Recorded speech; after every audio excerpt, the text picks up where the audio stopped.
Hello guys, नमस्ते, welcome और welcome back to my channel. मैं नेहा पांडे आपका दोबारा से अपने चैनल पे स्वागत करती हूँ। I am sorry.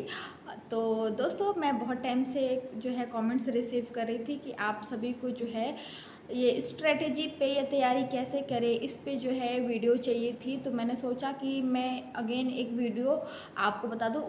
इसके अलावा दोस्तों, मेरे चैनल पर डिटेल्ड एनालिसिस की भी वीडियो डली हुई है कि हॉस्टल वार्डन जो है EMRS स्कूल की, उसकी तैयारी कैसे करनी है, उसकी मैंने डिटेल्ड वीडियो डाल रखी है। तो आप उस वीडियो को ज़रूर देखें, आपको उसमें जो है बहुत सारी जानकारी मिल जाएगी।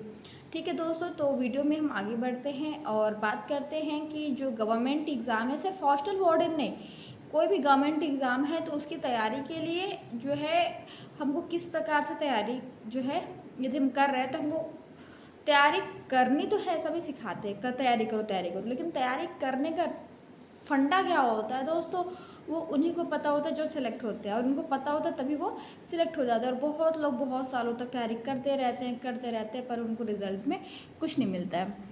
ठीक है, तो आज इस वीडियो में मैं इसी चीज़ को आपको बताने जा रही हूँ। एक बहुत ही अच्छी चीज़ है ये कि आप जो है दोस्तों अपने जो बेसिक विषय है ना, आप विषय को मजबूत करिए।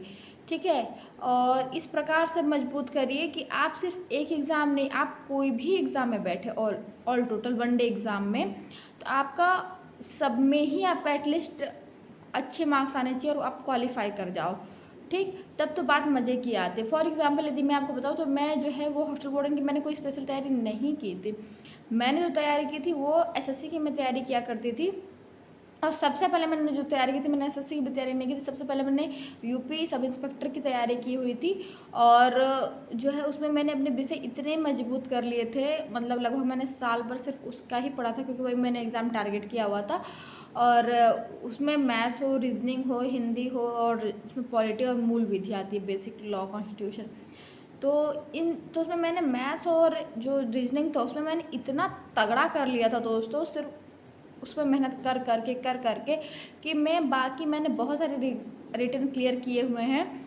बाकी मैंने जो UPSC में मेहनत की थी वही मेहनत मेरी हर जगह काम आई। बाकी मुझे अन्य जगह पे सिर्फ मैं प्रैक्टिस किया करती थी डेली के, और मेरा सारा एग्ज़ाम क्लियर होते जाता था। मतलब मेरा देखिए रिटन मेरा कभी नहीं रुका है ना। चाहे आप मैंने BSF का भी रिटन दिया है, BSF में हेड कांस्टेबल मिनिस्ट्रियल का, मीन्स हेड क्लर्क का, और उसके अलावा CRPF का भी हेड क्लर्क का मेरा रिटन क्लियर रहा है। उसके बाद देखा जाए तो ये मार्क्स में तो मैं फाइनली सेलेक्टेड हूँ। मैंने CGL का भी मेंस दे रखा, CGL मेंस। तो फिर इन सब में मेरा और अच्छा मार्क्स रहता था दोस्तों। मतलब ये स्थिति थी कि मैथ्स का यदि कोई सवाल किसी भी परीक्षा में आ जाए।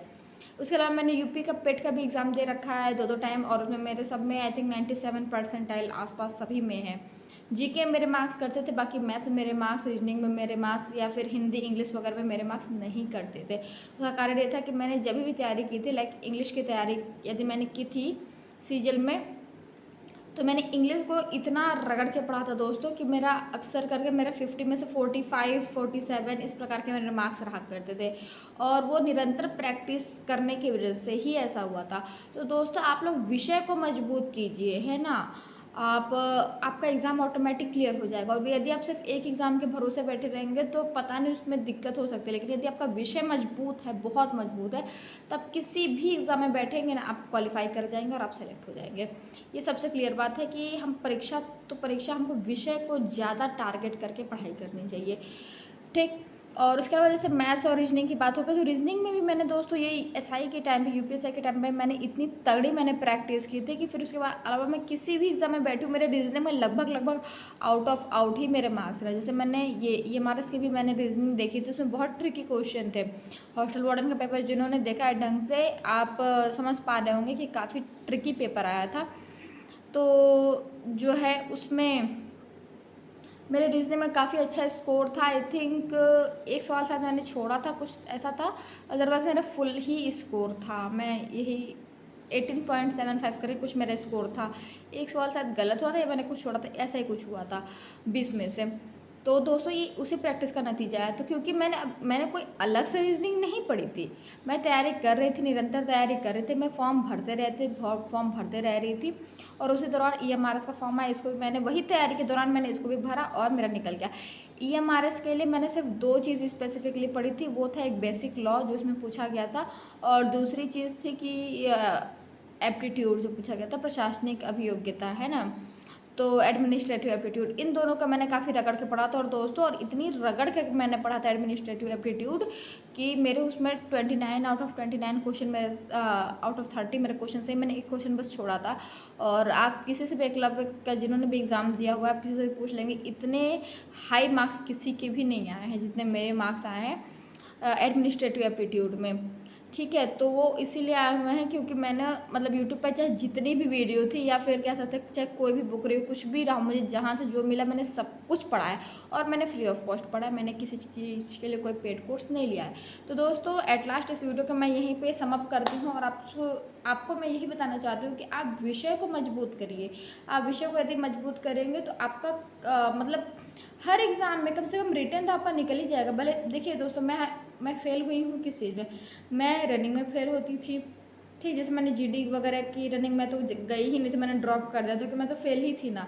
मुझे पहले पता था कि मैं फेल हूँ। मैं SI की रनिंग से मैं डिस्क्वालीफाई हुई हूँ, और उसके अलावा मैं टाइपिंग वगैरह में फेल हुआ करती थी, अदरवाइज मैं CGL के मेन से आउट हूँ। ठीक है, और यूपी पेट के ऐसे बहुत सारे पेपर हैं जिसमें मैं शॉर्ट लिस्ट हुई हूँ यूपी SSSC पेट के माध्यम से, बट मैंने उनको खुद ड्रॉप कर दिया, मैं नहीं गई, क्योंकि मैं ऑलरेडी पे लेवल 5 पे हूँ। तो मैं पे लेवल 3 पे या पे लेवल 2 पे क्यों ही जाऊँगी, या पे लेवल 4 पे भी मैं क्यों ही जाऊँगी। ठीक है दोस्तों, तो ये चीज़ मैंने खुद से ड्रॉप की, अदरवाइज़ मेरे मार्क्स कहीं से भी कम नहीं थे, या फिर कोई भी एग्ज़ाम दिया हो मैंने, सब में मेरे अच्छे ही मार्क्स रहे हैं, क्योंकि मैंने विषय पे ज़्यादा फोकस किया है। और विषय मजबूत करने का ही ये देन है कि आज मैं एक गवर्नमेंट जो है जॉब पा चुकी हूँ और कर रही हूँ, और आपको मैं यही जो है वो लेसन दे रही हूँ कि आप विषय पे ज़्यादा फोकस कीजिए, है ना। एक देखिए हर एग्ज़ाम में ज़्यादा अंतर नहीं होता, थोड़ा बहुत अंतर होता है। ठीक, और जो है हम बार बार देखते रहते, इधर उधर के कोर्स लेते रहते हैं, उससे कुछ नहीं होने वाला है। मैं आपको एकदम एकदम सच बात बता रही हूँ, और ये सारी बातें दोस्तों आपको कोई बताने वाला नहीं है, क्योंकि सभी लोग तो जो है अपना प्रमोशन करते हैं, क्या क्या करते हैं, है ना। किसी को कोई मतलब नहीं है कि बहुत कम ऐसे लोग होते हैं, बहुत कम ऐसे यूट्यूबर भी होते हैं जो आपसे जेन्युइन बात करते हैं। या बहुत लोग बहुत भाव देंगे, 12 घंटा पढ़ो, 20 घंटा पढ़ो, कुछ नहीं होता। आप दोस्तों 6 घंटा ही पढ़े, लेकिन आप क्वालिटी स्टडी कीजिए, आप देखेंगे कि आपके फेवर में ही सारे रिजल्ट होंगे। ठीक है, तो इन्हीं सब बातों के साथ मैं जो है वो विदा लेती हूँ, और आपको मैं यही लास्ट में सीख दूँगी कि आप जो है अपने विषयों को काफ़ी स्ट्रॉन्ग कीजिए, तभी जा कर के सिलेक्शन होगा। आप यदि इधर उधर परेशान होंगे कि किसका कोर्स ले क्या करें, तो कुछ नहीं होने वाला है। और एक लास्ट चीज़ कि आप लगातार टेस्ट दीजिए, है ना, और टेस्ट भी आप विषय के हिसाब से दीजिए। जैसे आपने रोज़ टारगेट कर रखा है कि जैसे मैंने परसेंटेज कंप्लीट कर लिया, तो आप मैथ्स में परसेंटेज का आप मॉक टेस्ट दीजिए। वो आपको सब टेक्स्ट बुक वगैरह पे मिल जाता है, या फिर कोई भी आप ऐप देख सकते हैं, जैसे रोजगार की संकेत, तो उन पर भी मतलब फ्री वीकली टेस्ट आते रहते हैं। तो ऐसे बहुत सारी चीज़ें हैं जो आप कर सकते हैं, लेकिन मैंने ये रखा कि आप करें तब। तो अक्सर करके हम इधर उधर भटकते रहते हैं, इनका कोर्स लेते हैं, उनका कोर्स लेते हैं, ये करते हैं, वो करते हैं, 10 जगह घूमते रहते हैं, बट होता कुछ नहीं। ये नोट्स पढ़ते, वो नोट्स पढ़ते, इधर घूमते हैं, उधर घूमते, कुछ नहीं होता है। सिलेक्शन लेने वाले सिलेक्शन ले लेते हैं, और घूमने वाले घूमते ही रह जाते हैं। आप एक ही बुक को 10 बार पढ़िए, जो आपके पास बुक है वो बुक बहुत अच्छी है, ये मान के चलिए। बस आप प्रैक्टिस कीजिए, और यदि आपको लग रहा है कि आपकी बुक सफिशिएंट नहीं है, आप टेस्ट देना शुरू कीजिए, आपको खुद बहुत सारी चीज़ें पता चल जाएंगी। ठीक है दोस्तों, तो ये सारी चीज़ें थी, और आप कमेंट कीजिएगा कि अगला वीडियो आपको किस चीज़ पे चाहिए, किस टॉपिक पे चाहिए, मैं उस पर ही वीडियो शूट करूँगी। ठीक है दोस्तों, तब तक के लिए मैं विदा लेती हूँ। ठीक है, बाय बाय, टेक केयर।